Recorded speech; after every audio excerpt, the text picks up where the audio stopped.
గత కొన్ని రోజులుగా నిజామాబాద్ జిల్లాలోని అనేక ప్రాంతాలలో ఏవైతే మనకి చంద్రశేఖర్ కాలనీ కావచ్చు, దుబ్బా, నామదేవాడ, అమల్వాడి, అంబేద్కర్ కాలనీ, దాంతోపాటు ఫోర్త్ టౌన్ నియర్ బై లొకేషన్లోని ఏవైతే ఆ ప్రామిసెస్లో ఉన్నటువంటి కొన్ని ఏరియాలు, పాంగ్రా బోర్గమే కావచ్చు, లేకపోతే గాయత్రి నగర్, సాయినగర్, సో ఏవైతే కొన్ని ఏరియాలు ఏవైతే ఉన్నాయో ఆ ఏరియాలలో కొంతమంది గోవులకు సంబంధించి అక్రమ రవాణా కావచ్చు, లేకపోతే ఏవైతే వాటిని దొంగలించుకుపోయే ఒక పరిస్థితి అయితే ఉన్నట్టుగా ఏవైతే కొన్ని వెహికల్స్ తీసుకొచ్చి రోడ్లపైన సేద తీరుతున్నటువంటి గోవులు ఏవైతే ఉన్నాయో మత్తు ఇంజెక్షన్స్ అయితే ఇచ్చి అవి అన్కాన్షియస్ అయిపోయిన తర్వాత వాటిని ఆ వెహికల్ వాళ్ళు తెచ్చుకున్నటువంటి వెహికల్లలో వేసేసుకొని వాళ్ళు వెళ్ళిపోతూ ఉన్నారు అని చెప్పేసి నిజామాబాద్ జిల్లాలో గత కొన్ని రోజులుగా ఇదే చర్చ జరుగుతూ ఉంది.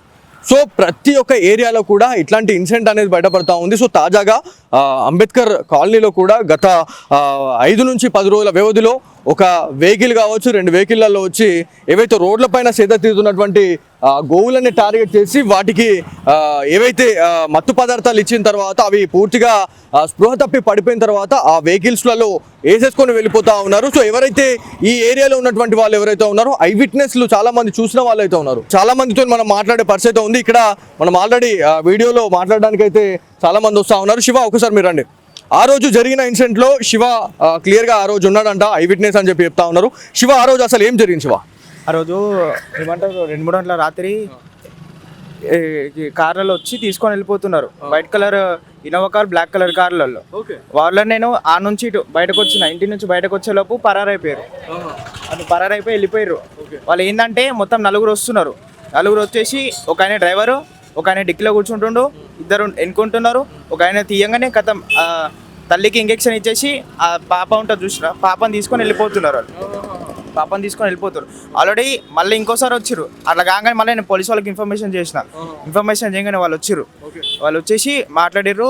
సరే అని చెప్పేసి మళ్ళీ ఇన్ఫర్మేషన్ ఏం లేదు వాళ్ళ నుంచి. మళ్ళీ ఇన్ఫర్మేషన్ లేదు. మళ్ళీ దాని తర్వాత మళ్ళీ ఒక 5 days తర్వాత మళ్ళీ ఇంకో కార్లో వచ్చారు.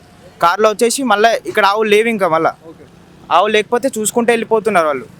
శివ, అయితే దాంట్లో నువ్వు అబ్జర్వ్ చేసింది ఏంటంటే ఆ వెహికల్స్కి నంబర్ ప్లేట్స్ ఉన్నాయా లేవా? సో దాంతోపాటు ఏవైతే క్లియర్ కట్గా కొన్ని ఏరియాలని మాత్రమే టార్గెట్ చేస్తూ ఉన్నారు. నైట్ టైంలో ఎవరు లేని ప్రదేశాలలో ఈ వెహికల్స్లలో వచ్చి ఆ గోవులని తీసుకొని పోవడం, కిడ్నాప్ చేసేసి పోవడం అనేది క్లియర్ కట్ తెలుసా ఉంది. ఆ వెహికల్స్కి నంబర్ ప్లేట్స్ ఉన్నాయా లేవా? వాళ్ళు నిజామాబాద్ వాళ్ళేనా, లేకపోతే వాళ్ళ లాంగ్వేజ్ ఎలా ఉంది, వాళ్ళ స్లాంగ్ ఎలా ఉంది అనే దానిపైన? వాళ్ళు నిజామాబాద్ వాళ్ళు కాదు, ఎంహెచ్ బండి, మహారాష్ట్ర వాళ్ళు. ఓకే. వైట్ కలర్ ఇన్నోవాకి కూడా అదే నెంబర్ ఉంది, బ్లాక్ కలర్ దానికి కూడా అదే నెంబర్ ఉంది, ఎంహెచ్ బండి. 2 ఎంహెచ్ బండ్లు. వాళ్ళు ఇక్కడ కాదు, వాళ్ళు మహారాష్ట్ర వాళ్ళు. ఆ నుంచి ఇక్కడికి వచ్చేసి గోమాతలను తీసుకొని పోతున్నట్టు సమాచారం అందిస్తారు. అంటే ఇప్పుడు వాళ్ళు మహారాష్ట్ర నుంచి ఇక్కడికి వచ్చి వాళ్ళు ఇంత బాధ్యత తీసేసుకొని వాళ్ళు పోతా ఉన్నారంటే వాళ్ళకి ఎంత ధైర్యం ఉండాలంటే వీళ్ళకి సపోర్ట్ అనేది ఉంటుంది అనుకుంటున్నావా లేదనుకుంటున్నావా నీకున్న ఐడియాలో? సపోర్ట్ అంటే వాళ్ళ రీజియన్స్లో వాళ్ళకు ఉంటుంది. ఎందుకంటే ఇప్పుడు మనం సపోర్ట్ ఏం చేయం కదా, వాళ్ళకే ఉంటుంది. మన నిజామాబాద్ వాళ్ళు కూడా సపోర్ట్ చేస్తున్నారని చెప్పేసి నేను అనుకుంటున్నా.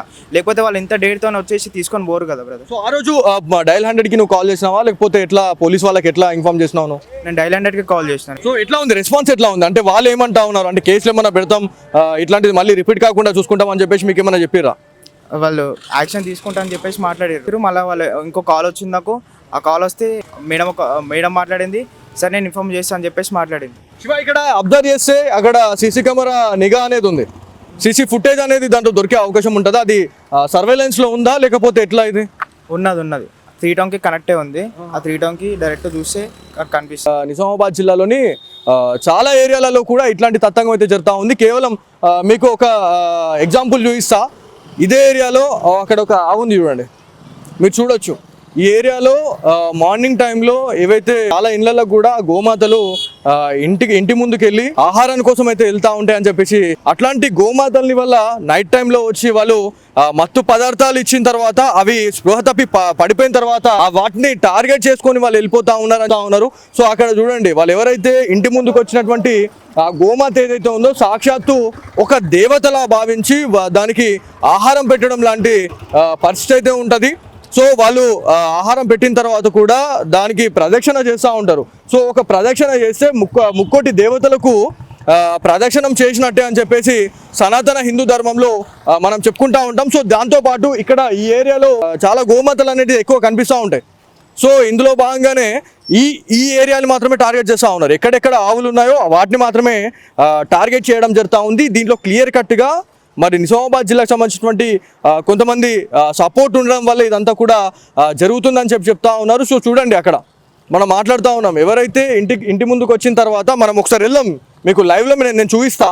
సో ఆ గోమాత ఏదైతే ఉంటుందో ఇక్కడ ఏవైతే ఇండ్లు ఏవైతే ఉంటాయో ఆ ఇండ్ల దగ్గరికి పోయి నిలబడితే వాళ్ళు ఎవరైతే ఇండ్ల నుంచి వచ్చి వాటికి సంబంధించినటువంటి ఆహారాన్ని వాళ్ళు పెడతా ఉంటారు.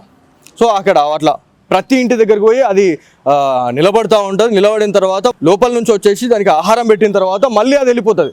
సో ఆ వెళ్ళిపోయిన తర్వాత వాళ్ళు ముక్కోటి దేవతలే మా ఇంటి ముందుకు వచ్చిర్రు అనేటట్టుగా సనాతన హిందూ ధర్మంలో ఒక నానుడు అయితే ఉంటుంది. సో ఇట్లాంటి పరిస్థితుల్లో భాగంగా ఇట్లాంటి ఇన్సిడెంట్లు జరగడం అనేది నిజంగా బాధాకరం అని చెప్పుకోవాలా. సో చూడండి ఎంత బాధాకరం అండి. రోడ్ల పైన గోవులు కనబడితే చాలు కథమే, ఇంకా అవి మాయం చేయాలనే ఒక అంతిమ లక్ష్యంతో వీళ్ళు ఇట్లాంటి దుశ్చర్యలకైతే పాల్పడుతూ ఉన్నారు అని చెప్పి తెలుస్తూ ఉంది. సో ఏదేమైనప్పటికీ నిజామాబాద్ జిల్లా సిపి అయినటువంటి సాయి చైతన్య గారి పైన పూర్తి విశ్వాసం అయితే ఉంది. లా అండ్ ఆర్డర్లో ఎలాంటి ఇబ్బందులు కాకుండా ఖచ్చితంగా ఈ గోవుల పైన ఈ సంరక్షణ అనేది కరెక్ట్ చేస్తారు అని చెప్పేసి చాలా మంది కోరుతున్న పరిస్థితి.